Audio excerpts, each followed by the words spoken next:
ನಮಸ್ತೆ. ನಾನು ನಿಮ್ಮ Pushpanjali. Welcome back to my channel. ಇವತ್ತು ಬೆಳಿಗ್ಗೆನೆ ನಾನು ವ್ಲಾಗ್‌ನ ಶುರು ಮಾಡ್ತಾ ಇದ್ದೀನಿ. ಇವತ್ತು ಹೊರಗಡೆ ಹೋಗಬೇಕು ಅಂತ ಹೇಳಿ ಅನ್ಕೊಂಡು ಬೇಗ ಎದ್ದು ರೆಡಿ ಆಗೋಣ ಅನ್ಕೊಂಡ್ವಿ. ಆದರೆ ಸಂಡೇ ಆಗಿದ್ರಿಂದ ಬೇಗ ಎದ್ದೊಳಕ್ಕೆ ಆಗಲೇ ಇಲ್ಲ. ಸೊ ಆದ್ರೂ ಈಗ ಎದ್ದು ಫ್ರೆಶ್ ಅಪ್ ಎಲ್ಲ ಆಗಿ ಬಂದೆ. ಟಿಫನ್ ಏನಾದರೂ ಮಾಡ್ಕೊಳ್ಳೋಣ ಅಂತ ಹೇಳಿ. ಇನ್ನು ಮಕ್ಕಳು ಮತ್ತು ಹಸ್ಬೆಂಡು 3 ಜನ ರೆಡಿ ಆಗ್ತಿದ್ದಾರೆ. ಅವ್ರು ಬರೋ ಅಷ್ಟೊತ್ತಿಗೆ ಏನಾದರೂ ಲೈಟಾಗಿ ಒಂದು ಟಿಫನ್ ಮಾಡಿಬಿಡ್ತೀನಿ.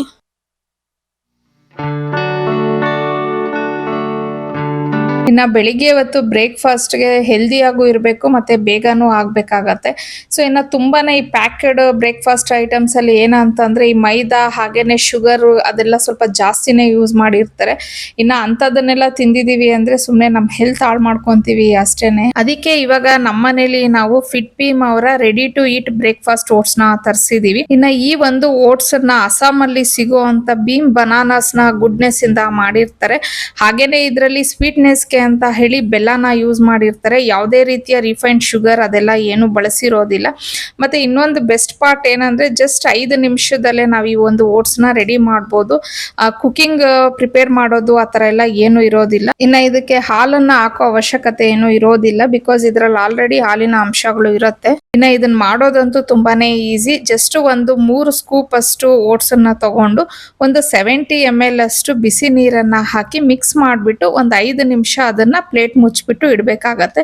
ಆಮೇಲೆ ಬೇಕಾದ್ರೆ ನಾವು ಇದಕ್ಕೆ ನಮಗೆ ಇಷ್ಟವಾಗಿರುವಂತ ಫ್ರೂಟ್ಸು ಡ್ರೈ ಫ್ರೂಟ್ಸನ್ನೆಲ್ಲ ಆ್ಯಡ್ ಮಾಡ್ಕೊಬೋದು. ಇನ್ನು ಇವತ್ತು ನಮ್ಮ ಮನೆಯಲ್ಲಿ ಬಾಳೆಹಣ್ಣು ಮತ್ತೆ ಹಾಗೇನೆ ಆರೆಂಜು ಆ್ಯಪಲ್ ಇತ್ತು. ಮತ್ತೆ ಅದ್ರ ಜೊತೆಗೆ ಸ್ವಲ್ಪ ಡ್ರೈ ಫ್ರೂಟ್ಸ್ನ ಆ್ಯಡ್ ಮಾಡೋಣ ಅಂತ ಹೇಳಿ ಅದನ್ನೆಲ್ಲ ಕಟ್ ಮಾಡ್ಕೊತಾ ಇದ್ದೀನಿ. ಸೊ ನಿಮಗೆ ಮನೇಲಿ ಯಾವುದು ಫ್ರೂಟ್ಸ್ ಇರುತ್ತೆ ಇಲ್ಲ ನಿಮಗೆ ಫೇವ್ರೆಟ್ ಫ್ರೂಟ್ಸ್ ಯಾವ್ದಿರತ್ತೆ ಅದನ್ನ ಆ್ಯಡ್ ಮಾಡ್ಕೊಂಡು ನೀವು ಇದನ್ನ ತಿನ್ಬೋದು. ಇನ್ನು ಈ ಒಂದು ಬ್ರೇಕ್ಫಾಸ್ಟ್ ಅಲ್ಲಿ ನನಗೆ ಇಷ್ಟ ಆಗಿದ್ದು ಏನಂತಂದ್ರೆ ಇದು ತುಂಬಾ ಲೈಟ್ ಆಗಿ ಇರತ್ತೆ, ಆದ್ರೆ ನಮ್ಗೆ ಹೊಟ್ಟೆ ತುಂಬಿದೆ ಅಂತಾನು ಫೀಲ್ ಮಾಡತ್ತೆ. ಇದನ್ನ ನಾವು ಬ್ರೇಕ್ಫಾಸ್ಟ್ ಆಗು ತಿನ್ಬೋದು, ಇಲ್ಲಾಂದ್ರೆ ಸ್ನಾಕ್ ಟೈಪ್ ಆದ್ರೂ ತಿನ್ಬೋದು. ಇದರಲ್ಲಿ ನಾವ್ ಎಲ್ಲಾ ತರ ಫ್ರೂಟ್ಸ್ ಎಲ್ಲ ಹಾಕೋದ್ರಿಂದನೂ ಸಹ ತುಂಬಾನೇ ಹೆಲ್ದಿ ಅಂತಾನು ಹೇಳ್ತೀನಿ.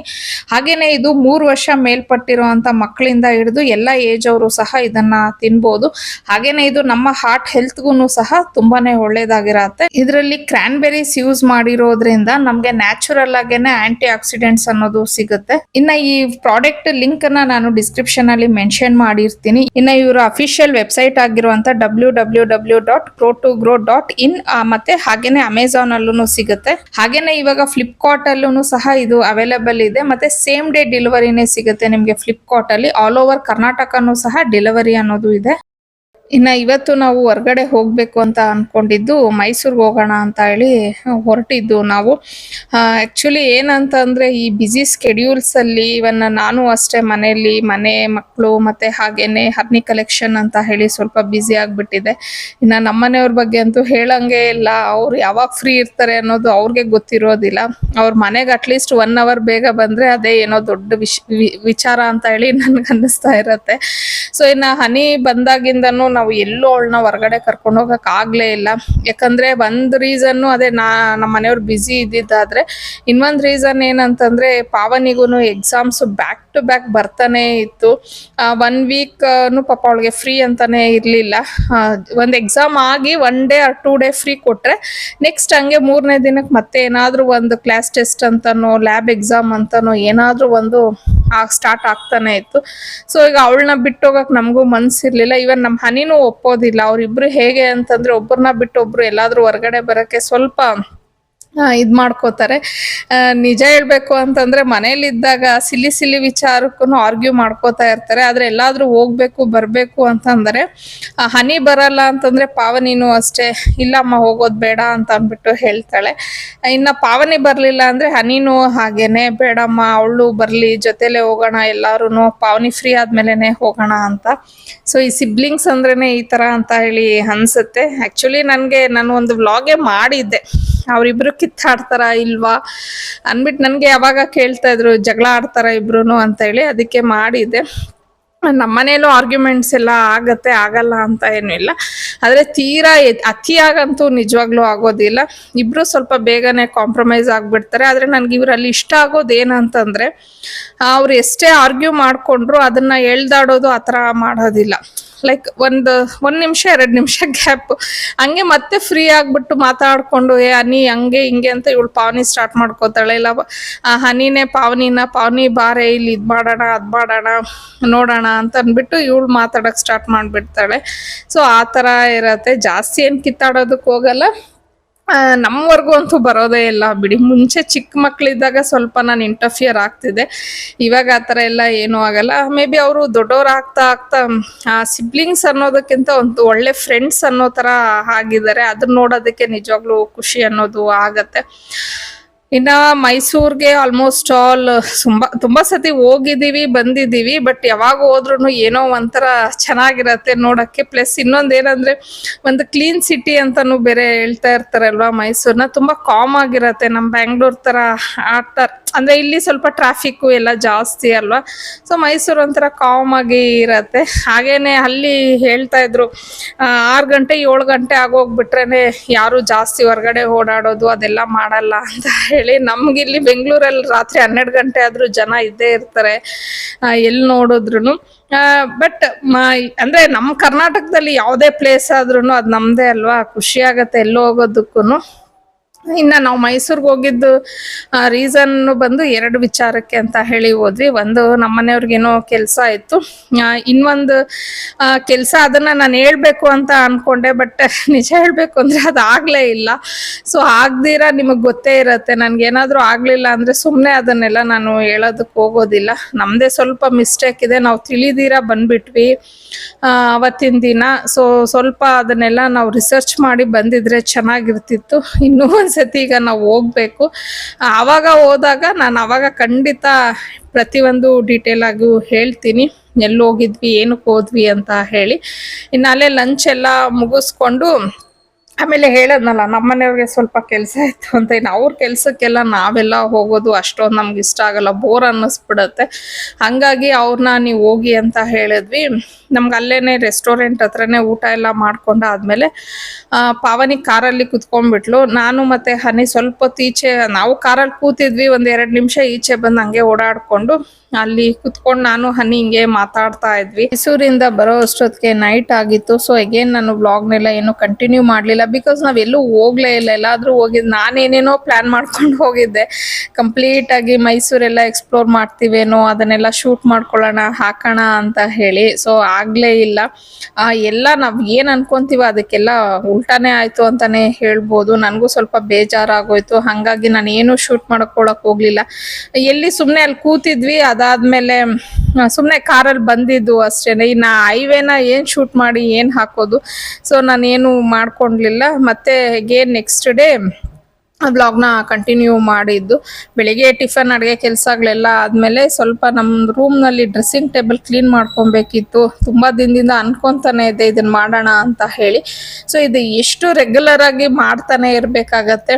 ಕೆಲವು ಸತಿ ನಾವು ಇವೆಲ್ಲ ಮಾಡಿಸ್ಕೊಂಡ್ಬಿಡ್ತೀವಿ, ಖುಷಿಯಾಗಿ ನೋಡೋಕ್ಕೂ ತುಂಬ ಚೆನ್ನಾಗಿರತ್ತೆ. ಬಟ್ ಅದು ಮೇಂಟೈನ್ ಮಾಡೋದಿದೆ ಅಲ್ವಾ, ಅದು ಆ್ಯಕ್ಚುಲಿ ನಿಜವಾದ ಟಾಸ್ಕ್ ಅಂತಾನೆ ಹೇಳ್ಬೋದು. ಇನ್ನು ನಮ್ಮ ರೂಮಲ್ಲಿ ನೀವು ನೋಡಿದರೆ ನಾವು ಬೇಜ್ ಕಲರ್ನ ಹಾಕ್ಸಿದ್ದೀವಿ. ಕಲರ್ ಮಾತ್ರ ತುಂಬ ಚೆನ್ನಾಗಿದೆ ಕಾಂಬಿನೇಷನ್ ಎಲ್ಲಾನು. ಆದರೆ ಇದು ಸ್ವಲ್ಪ ಧೂಳಾದ್ರೂ ಬೇಗ ಅದು ಎದ್ದು ಕಾಣುತ್ತೆ, ಅದು ಒಂದು ಪ್ರಾಬ್ಲಮ್ಮು. ಸೊ ಹಾಗಾಗಿ ಅವಾಗವಾಗ ಮಾಡ್ತಾನೆ ಇರಬೇಕು. ನನ್ಗನ್ಸುತ್ತೆ ಧೂಳು ಕಾಣುತ್ತೆ ಅಂತಾನೆ ಕ್ಲೀನ್ ಮಾಡೋದಕ್ಕಿಂತ ಮನೆ ಅಂತಂದ್ಮೇಲೆ ರೆಗ್ಯುಲರ್ ಆಗಿ ಕ್ಲೀನ್ ಆಗಿ ಇಟ್ಕೊಳ್ಳೇಬೇಕಾಗತ್ತಲ್ವಾ. ಸೊ ವೈ ಮಾಡ್ತಾನೆ ಇರಬೇಕಾಗತ್ತೆ. ಇನ್ನು ಇವತ್ತು ಏನಾದರೂ ಆಗಲಿ ನಾನು ಕ್ಲೀನ್ ಮಾಡ್ಕೊಂಡ್ಬಿಡ್ಬೇಕು ಕಂಪ್ಲೀಟ್ ಡ್ರೆಸ್ಸಿಂಗ್ ಟೇಬಲ್ನ ಅಂತ ಅಂದ್ಕೊಂಡೆ. ಆ್ಯಕ್ಚುಲಿ ನಾನು ವಾರ್ಡ್ರೋಬು ಸಹ ಕ್ಲೀನ್ ಮಾಡ್ಕೊಬೇಕಿತ್ತು, ಬಟ್ ಇದನ್ನು ಮಾತ್ರ ಮಾಡ್ಕೊಳ್ಳೋಣ ಅಂತ ಅಂದ್ಕೊಂಡು ಮಾಡ್ಕೊಳ್ಳೋಕ್ಕೆ ಶುರು ಮಾಡಿದೆ. ಸೊ ಮಿಡಲಲ್ಲಿ ಹೇಗೆ ಅಂತಂದರೆ ನಾನು ಇವಾಗ ಆರ್ನಿ ಕಲೆಕ್ಷನ್ನು ಇರೋದ್ರಿಂದ ಆನ್ಲೈನ್ ಬುಕ್ಕಿಂಗ್ಸು ಇರತ್ತಾ. ಸೊ ಸ್ವಲ್ಪ ಕ್ಲೀನ್ ಮಾಡ್ತಾ ಇರೋದು, ಮತ್ತು ಹಾಗೇನೆ ಬುಕ್ಕಿಂಗ್ಸ್ನ ಫೋನ್ ಚೆಕ್ ಮಾಡಿಕೊಂಡು ಏನಾದರೂ ಕಸ್ಟಮರ್ ಅಂದರೆ ಇರ್ತಾರಲ್ವ, ಯಾರಾದರೂ ಏನಾದರೂ ಕಳಿಸಿದಾರಾ ಡೌಟ್ಸು, ಇಲ್ಲ ಏನಾದರೂ ಬುಕ್ಕಿಂಗ್ ಆಗ್ತಿದೆಯಾ ಅನ್ನೋದು ಅದನ್ನು ಚೆಕ್ ಮಾಡ್ಕೊಂಡು ಹಂಗಂಗೆ ನಾನು ಕೆಲಸನೂ ಮಾಡ್ಕೊತಾ ಇರ್ತೀನಿ. ಇನ್ನು ನನ್ನ ಮಕ್ಳಿಬ್ರು ನಾನಿಲ್ಲಿ ಈ ಥರ ಕೆಲಸ ಮಾಡ್ತಾ ಇದ್ರೆ ಅವರಿಬ್ರು ಡ್ಯಾನ್ಸ್ ಏನೋ ಮಾಡ್ತಿದ್ರು. ಅಂದರೆ ಇನ್ಸ್ಟಾಗ್ರಾಮಲ್ಲಿ ಒಂದು ರೀಲ್ ಏನೋ ಪೋಸ್ಟ್ ಮಾಡೋದಕ್ಕೆ ಅಂತ ಹೇಳಿ ಪ್ರಾಕ್ಟೀಸ್ ಮಾಡ್ಕೋತಾ ಇದ್ರು. ಆ, ಅಂದ್ರೆ ಪಾವನಿಗೆ ಆಲ್ಮೋಸ್ಟ್ ಎಕ್ಸಾಮ್ ಆಗಿ ರಜಾ ಏನೋ ಸಿಕ್ಕಿತ್ತು. ಅಂದ್ರೆ ಹೇಳದ್ನಲ್ಲ ಆಗ್ಲೇ, ಅವಳಿಗೆ ಬ್ಯಾಕ್ ಟು ಬ್ಯಾಕ್ ಎಕ್ಸಾಮ್ಸ್ ಇದ್ದು ಒಂದ್ ಮಿಡಲ್ ಅಲ್ಲಿ ಒಂದು 2 days ಅಂದ್ರೆ ಒಂದ್ 2 ದಿನ 3 ದಿನ ಬ್ರೇಕ್ ತರ ಕೊಟ್ಟಿದ್ರು. ಸೊ ಅವಳಿಗೂ ಸಾಕಾಗೋಗ್ಬಿಟ್ಟಿದೆ. ಹಂಗಾಗಿ ಅವಳಿಗೆ ಒಂದು ರಿಲ್ಯಾಕ್ಸೇಷನ್ ಏನಂದ್ರೆ ಡ್ಯಾನ್ಸ್. ನಮ್ಮ ಪಾವನಿಗೆ ಸಿಕ್ಕಾಪಟ್ಟೆ ಇಷ್ಟ ಕ್ಲಾಸಿಕಲ್ ಡ್ಯಾನ್ಸ್ ಮಾಡೋದು ಅಂತಂದ್ರೆ. ಅವಳು ಒಂದ್ ಸ್ವಲ್ಪ ರಿಲ್ಯಾಕ್ಸ್ ಆಗ್ಬಿಡ್ತಾಳೆ ಈ ತರ ಡ್ಯಾನ್ಸ್ ಎಲ್ಲ ಮಾಡಿದ್ರೆ. ಸೊ ಬಾ ಹಂಗೆ ಮಾಡೋಣ, ಸೊ ಅದು ಹಾಗೆ ರೀಲ್ ಮಾಡ್ಕೊಳ್ಳೋಣ ಅಂತ ಪ್ಲಾನ್ ಮಾಡ್ಕೊಂಡು ಇಬ್ರು ಮಾಡ್ಕೊತಾ ಇದ್ರು. ಬಟ್ ಒಂದೇ ಸತಿ ಅಂತೂ ಯಾವುದು ಬರಲ್ಲ ಅಲ್ವಾ, ಅದನ್ನ ಇವಳು ಸರಿ ಮಾಡಿದ್ರೆ ಅವಳು ತಪ್ಪು ಮಾಡ್ತಾಳೆ, ಅವಳು ಸರಿ ಮಾಡಿದ್ರೆ ಇವಳು ತಪ್ಪು ಮಾಡ್ತಾಳೆ, ಆ ಥರ ಆಗ್ತಾನೆ ಇರುತ್ತೆ. ಈಗ ಒಬ್ಬರೇ ಮಾಡಿದ್ರೇನೆ ಅದನ್ನೇ ಒಂದು 10 ಸತಿ ಶೂಟ್ ಮಾಡಿ ಮಾಡಿ ಯಾವ್ದು ಪರ್ಫೆಕ್ಟ್ ಬಂದಿದೆ ಅದನ್ನ ಅಪ್ಲೋಡ್ ಮಾಡ್ತಾರೆ. ಇನ್ನಿಬ್ರು ಮಾಡುವಾಗ ಇವಳು ಕರೆಕ್ಟಾಗಿ ಮಾಡಿದ್ದಾಗ ಅವಳು ಇಲ್ಲ ಇಲ್ಲ ಇದು ನಾನು ಚೆನ್ನಾಗಿ ಮಾಡಿಲ್ಲ ಅಂತ ಹೇಳಿ, ಇದು ಕಾಮನ್ ಎಲ್ಲಾರ ಮನೇಲೂ. ಸೊ ಅದು ಅವ್ರಿಬ್ಬರದು ಆ ಕ್ಯಾಟ್ ಫೈಟ್ ಅಂತ ಏನ್ ಹೇಳ್ತೀವಿ, ಅದ್ ನೋಡೋದಕ್ ಚೆನ್ನಾಗಿರತ್ತೆ. ಅಂದ್ರೆ ತೀರಾ ಜಗಳ ಆಡೋದಿಲ್ಲ, ಅದೇ ಆರ್ಗ್ಯೂ ಮಾಡ್ಕೋತಾ ಇರ್ತಾರೆ ಸಿಲ್ಲಿಯಾಗಿ, ಒಬ್ಬರನ್ನೊಬ್ರು ಕಾಲ್ ಎಳ್ಕೊಂಡು ರೇಗಿಸ್ಕೊಂಡು. ಸೊ ನನ್ಗೆ ಅದನ್ನ ಮಾತು ಕೇಳಕ್ಕೆ ತುಂಬಾ ಚೆನ್ನಾಗಿರತ್ತೆ, ಖುಷಿ ಆಗ್ತಾ ಇರತ್ತೆ. ಸೊ ನಾನು ಇಲ್ಲಿ ಕೆಲಸ ಮಾಡ್ಕೊಂತಿದ್ರೆ ನನ್ಗೊಂಥರ ಎಂಟರ್ಟೈನ್ಮೆಂಟ್ ಆಗ್ತಾ ಇತ್ತು. ಅವರಿಬ್ರು ಆತರ ಮಾತಾಡ್ತಾ ಇದ್ರೆ ಮೇಲ್ಗಡೆ ಹಾಲಲ್ಲೇ ಅವರು ಅದನ್ನ ಶೂಟ್ ಮಾಡ್ಕೊಂತಿದ್ರಲ್ವಾ, ನಾನು ರೂಮ್ ಎಲ್ಲ ಹಂಗೆ ಕ್ಲೀನ್ ಮಾಡ್ಕೊಂತ ಇದ್ದೆ. ಸೊ ಫೈನಲಿ ಅವರು ಡ್ಯಾನ್ಸ್ ಪರ್ಫೆಕ್ಟ್ ಆಗಿ ಬಂತೋ ಏನೋ. ಆಮೇಲೆ ಇಬ್ರು ಮಾತಾಡ್ಕೊಂಡು ಇದನ್ನ ಹಾಕೋಣ ಅಂತ ಹೇಳಿ ಅದನ್ನ ಅಪ್ಲೋಡ್ ಮಾಡ್ತಾ ಇದ್ರು. ನನಗೂ ತುಂಬಾ ದಿನ ಆಗೋಗ್ಬಿಟ್ಟಿದೆ ಇವರಿಬ್ಬರದು ಡ್ಯಾನ್ಸ್ ಅನ್ನು ನೋಡಿ. ಹಂಗಾಗಿ ನಾನು ಹೇಳ್ತಾ ಇದ್ದೆ ಇನ್ನೂ ಒಂದೆರಡು ಮಾಡಿ, ತುಂಬಾ ದಿನ ಆಯ್ತು ನಿಮ್ ಡ್ಯಾನ್ಸ್ ಎಲ್ಲ ನೋಡಿ. ಈ ನಡುವೆ ಯಾವುದು ಪ್ರೋಗ್ರಾಮ್ಸ್ ಏನು ಇರ್ಲಿಲ್ಲ ಡ್ಯಾನ್ಸ್ ಕ್ಲಾಸಲ್ಲಿ. ಬಿಕಾಸ್ ಅದೇ ಇವಾಗ ಪಾವನಿ ಸ್ವಲ್ಪ ಸೆಕೆಂಡ್ PU ಇರೋದ್ರಿಂದ ಅವರು ಡ್ಯಾನ್ಸ್ ಕ್ಲಾಸಲ್ಲೂ ಸ್ವಲ್ಪ ಅವಳಿಗೆ ಒಂಚೂರು ಬ್ರೇಕ್ ಕೊಡ್ತಿದ್ದಾರೆ. ಇವಾಗ ಎಕ್ಸಾಮ್ಸ್ ಎಲ್ಲ ಆಗೋಗ್ಬಿಡ್ಲಿ, ಆಮೇಲೆ ಎಗೇನ್ ಸ್ಟಾರ್ಟ್ ಮಾಡಿದ್ರೆ ಆಯಿತು ಅಂತ ಅಂದ್ಬಿಟ್ಟು ಅವಳಿಗೂ ಒಂದು ಸ್ವಲ್ಪ ಬ್ರೇಕ್ ಕೊಡ್ತಿದ್ದಾರೆ. ನಾನು ಕಾಯ್ತಾ ಇದ್ದೀನಿ ಅವಾಗ. ಇನ್ನು ನಿಮ್ಗೆಲ್ಲ ಗೊತ್ತೇ ಇರುತ್ತೆ, ನಾನು ಯೂಶ್ವಲಿ ಸ್ವಲ್ಪ ಗೌನ್ಸ್ ಹಾಕ್ತಾ ಇರ್ತೀನಿ ಅಂತ ಹೇಳಿ. ಅಂದರೆ ಯಾವುದು ರೆಡಿಮೇಡ್ ಅಂತೂ ನಾನು ತಗೊಂಡಿಲ್ಲ, ಎಲ್ಲ ಸ್ಟಿಚ್ ಮಾಡಿಸೋದೆ. ಲೈಕ್ ಈ ಥರ ಸ್ಯಾರೀಸ್, ಈವನ್ ಈ ಥರ ಸ್ಯಾರೀಸು ಸಹ ನನಗೆ ಉಡೋದು ಸಿಕ್ಕಾಪಟ್ಟೆ ಇಷ್ಟ. ತುಂಬ ಲೈಟ್ ವೇಟ್ ಇರುತ್ತೆ ಮತ್ತು ಕಂಫರ್ಟಬಲ್ ಆಗು ಇರುತ್ತೆ ಇವನ್ನ ಉಟ್ಕೊಳ್ಳೋದು. ಸೊ ಸ್ವಲ್ಪ ಜಾಸ್ತಿ ಈ ಥರ ಸೀರೆಗಳನ್ನ ಪರ್ಚೇಸ್ ಮಾಡ್ತೀನಿ. ಏನಂದರೆ ಇವೆಲ್ಲ ಫಂಕ್ಷನ್ಸ್ಗೆಲ್ಲ ಹಾಕ್ಕೊಂಡು ಹೋಗ್ಲಿಕ್ಕೆಲ್ಲ ಆಗಲ್ಲ, ಮನೆ ಹತ್ರ ಚೆನ್ನಾಗಿರುತ್ತೆ. ಮತ್ತು ಇಲ್ಲೇ ಸಣ್ಣ ಪುಟ್ಟ ನಾವು ದೇವಸ್ಥಾನಕ್ಕೆ ಏನಾದರೂ ಹೋಗ್ತೀವಿ ಅಂದರೂ ಉಟ್ಕೊಬೋದು. ಸೊ ಈ ಥರ ಸೀರೆಗಳನ್ನ, ಅಂದರೆ ಇದು ಸ್ವಲ್ಪ ಬಜೆಟು ಕಡಿಮೆನೇ ಇರುತ್ತೆ. ಈ ಥರ ತೆಗೆದು ಒಂದು 10-15 ಸತಿ ಉಡ್ತೀನಿ. ಉಟ್ಟು ಬೋರ್ ಆಗುತ್ತೆ ಅಂತ ಅನ್ನಿಸ್ದಾಗ ಇಂಥ ಸೀರೆಗಳಲ್ಲೇ ನಾನು ಗೌನ್ಸನ್ನು ಸ್ಟಿಚ್ ಮಾಡಿಸೋದು. ಸೊ ಇವಾಗ ಒಂದು 3 ಸ್ಯಾರಿನ ತೆಗೆದಿಟ್ಟಿದ್ದೀನಿ, ಗೌನ್ಸ್ ಸ್ಟಿಚ್ ಮಾಡಿಸೋಣ ಅಂತ ಅಂದ್ಬಿಟ್ಟು. ಅಂದರೆ 3 ಸ್ವಲ್ಪ ಡಿಫ್ರೆಂಟಾಗಿ ಸ್ಟಿಚ್ ಮಾಡಿಸ್ಬೇಕಂತ ಅಂದ್ಕೊಂಡಿದ್ದೀನಿ. ನೋಡೋಣ ಯಾವ ಥರ ಬರುತ್ತೆ ಅಂತ ಹೇಳಿ. ಸ್ಟಿಚ್ ಮಾಡಿಸಾದ್ಮೇಲೂ ಸಹ ನಾನು ನಿಮ್ಮ ಜೊತೆ ಶೇರ್ ಮಾಡ್ಕೊತೀನಿ. ಇವಾಗ ನಾನು ಈ ಟೈಪ್ ಸ್ಯಾರೀಸನ್ನು ನಮ್ಮ ಅರ್ನಿ ಕಲೆಕ್ಷನಲ್ಲೂ ಸಹ ಇಂಟ್ರೊಡ್ಯೂಸ್ ಮಾಡಿದ್ದೀವಿ. ಆಲ್ಮೋಸ್ಟ್ ಸುಮಾರು 1-2 ತಿಂಗಳಿಂದ ನಾನು ಈ ಥರ ಸ್ಯಾರೀಸ್ನ ಹಾಕ್ತಾ ಇದ್ದೀನಿ. ಬಟ್ ಇದಕ್ಕಿಂತ ಇನ್ನೂ ಕ್ವಾಲಿಟಿ ಚೆನ್ನಾಗಿದೆ. ಇಲ್ಲಾದರೆ ನೋಡಿ ಇದು ಸ್ವಲ್ಪ ಪ್ಲೈನ್ ಬರುತ್ತೆ, ಬಟ್ ನಮ್ಮ ಹತ್ರ ಇರೋ ಸ್ಯಾರೀಸ್ಗೆಲ್ಲ ಸಣ್ಣದಾಗಿ ಲೇಸ್ ಬಂದಿದೆ. ಇದಕ್ಕಿಂತ ಇನ್ನೂ ಒಂದು ಸ್ವಲ್ಪ ಕ್ವಾಲಿಟಿ ಚೆನ್ನಾಗಿದೆ ಅಂತಾನೆ ಹೇಳ್ತೀನಿ. ಸೊ ಸಾರಿ, ಸುಮಾರು ಜನ ನನ್ನ ಕಮೆಂಟಲ್ಲಿ, ಸುಮಾರು ಜನ ಏನಿಲ್ಲ, ಒಂದಿಬ್ಬರು ರೆಗ್ಯುಲರ್ ಆಗಿ ಹಾಕ್ತಾನೆ ಇರ್ತಾರೆ, ಇಷ್ಟೊಂದು ಸ್ಯಾರಿ ತಗೋತಾ ಇರ್ತೀರಾ, ನಿಮಗೆ ವೇಸ್ಟ್ ಆಗಲ್ವಾ, ಇಲ್ಲಿ ಇಟ್ಕೋತೀರಾ ಅಂತ ಹೇಳಿ. ಒಂದು ಸೀರೆಗಳಂದರೆ ಸಿಕ್ಕಾಪಟ್ಟೆ ಇಷ್ಟ, ಹಾಗಾಗಿ ತಗೋತಾ ಇರ್ತೀನಿ. ಅದು ನಾನೇ ಅಲ್ಲ, ನನ್ನ ಪ್ರಕಾರ ಆಲ್ಮೋಸ್ಟ್ ಆಲ್ ಲೇಡೀಸಲ್ಲಿ ಒಂದು 80% 70% ಆದರೂ ಅಂದರೆ ಸೀರೆನೇ ಅಂತಲ್ಲ, ಬಟ್ಟೆ ಮೇಲೆ ಕ್ರೇಜ್ ಜಾಸ್ತಿನೇ ಇರುತ್ತೆ. ಸೊ ಇನ್ನು ಈ ಥರ ತಗೊಂಡಾಗ ಆಗಲೇ ಹೇಳೋದ್ನಲ್ಲ, ಒಂದು 10-15 ಸತಿ ಉಟ್ಕೋತೀನಿ. ನನಗೆ ಬೋರ್ ಅನ್ನಿಸ್ತು, ಮತ್ತೆ ಇನ್ನೂ ಹೊಸ ಡಿಸೈನ್ ಏನಾದರೂ ಬಂದಿದೆ ಅಂತ ಹೇಳಿ ಅನಿಸಿದಾಗ ಇದನ್ನೇನು ಮಾಡ್ತೀನಿ, ಗೌನ್ಸ್ನ ಸ್ಟಿಚ್ ಮಾಡಿಸ್ಬಿಟ್ಟು ಗೌನ್ಸ್ ಹಾಕ್ಕೊಂಡ್ಬಿಡ್ತೀನಿ.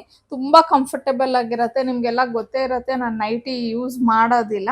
ಸೊ ನನಗೆ ಗೌನ್ಸು ತುಂಬ ಕಂಫರ್ಟೆಬಲ್ಲು, ಆರಾಮಾಗಿರುತ್ತೆ ಮನೇಲಿ ಇರೋದಕ್ಕೆ, ಕೆಲಸ ಮಾಡೋದಕ್ಕೆ ಎಲ್ಲಾನು. ಹಾಗಾಗಿ ಆ ಥರ ಸೊ 2 in 1 ಆಗಿಬಿಡತ್ತೆ ನನಗೆ. ಮತ್ತು ಇದು ಜಾರ್ಜೆಟ್ ಆಗಿರೋದ್ರಿಂದ ಇದ್ರೊಳಗಡೆ ಕ್ರೇಪ್ ಹಾಕಿ ನಾವು ಸ್ಟಿಚ್ ಮಾಡಿಸಿದ್ರೆ ಬಾಳಿಕೆನೂ ಚೆನ್ನಾಗಿ ಬರುತ್ತೆ, ಮತ್ತು ಟ್ರಾನ್ಸ್ಪರೆಂಟ್ ಆ ಥರ ಏನೂ ಇರೋದಿಲ್ಲ, ಆ ಥರ ಇರುತ್ತೆ.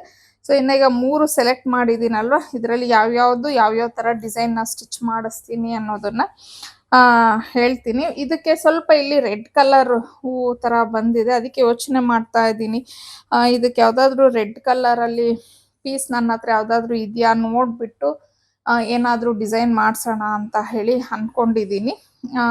ಐ ಥಿಂಕ್ ಇನ್ನೂ ಒಂದು ವಾರ 15 ದಿನ ಆಗೇ ಆಗುತ್ತೆ ಇದೆಲ್ಲ ರೆಡಿ ಆಗೋ ಅಷ್ಟೊತ್ತಿಗೆ. ಆದಮೇಲೂ ಖಂಡಿತ ನಾನು ನಿಮ್ಮ ಜೊತೆ ಶೇರ್ ಮಾಡ್ಕೋತೀನಿ ಯಾವ ಥರ ಸ್ಟಿಚ್ ಮಾಡಿಸಿದ್ದೀನಿ ಅಂತ ಹೇಳಿ.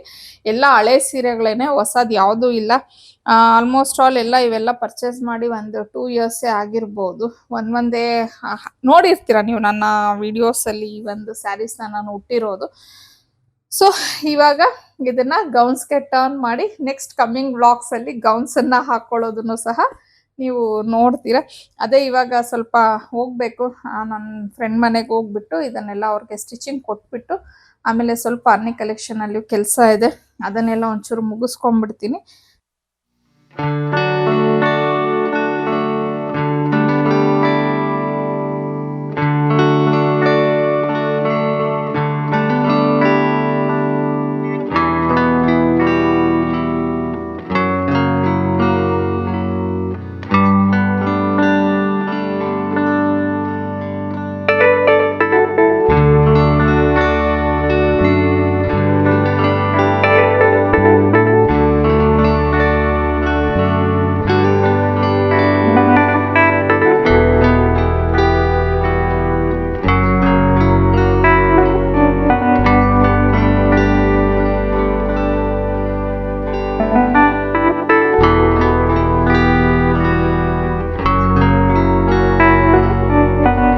ಆಗ್ಲೇ ನಾನು ಏನು ಸ್ಯಾರೀಸ್ನ ತೋರಿಸಿದ್ನಲ್ವ ಅದು ಸ್ಟಿಚಿಂಗ್ ಕೊಡಬೇಕು ಅಂತ ಹೇಳಿ ಅನ್ಕೊಂಡು ಹೋದೆ.